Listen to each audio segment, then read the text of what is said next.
Hello guys, good morning. Welcome to another mini blog. তো আজকে হচ্ছে যে সোমবার। তো গাইস, পুজো কেটে গেছে, এরপরে আবার ফিরতে হয় পড়াশুনোর দিকে।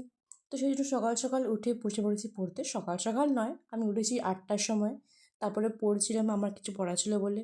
বাট সত্যি বলতে পড়ার একটুও মন লাগছিল না, কারণ পুজো কেটে গেছে, সমস্ত এনজয়মেন্ট যেন শূন্য শূন্য লাগছে সব কিছুটা। বাট কিছু করার নেই, মন ভরা দুঃখ নিয়ে বসে পড়লাম পড়তে, কারণ পড়তে তো হবে, এটাই জীবন।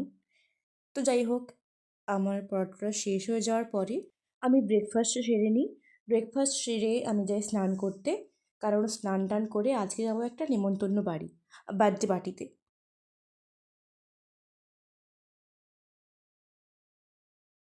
তো এখানে গাইস আমি রেডি হয়ে পড়েছি। এটা হচ্ছে আমার বার্থডে আউটফিট। তোমরা কমেন্ট করে জানো কেমন লেগেছে আমাকে।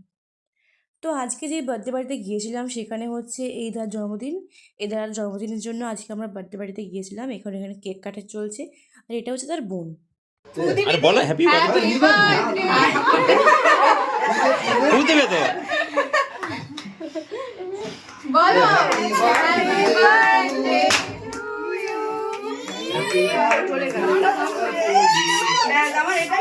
দাদার দিকে কেউ ছুড়ে স্প্রেড দাও।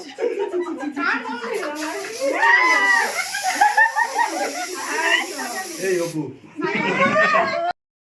তো নেক্সট ব্লগগুলো আসছে পরপর, তোমরা দেখতে থাকো।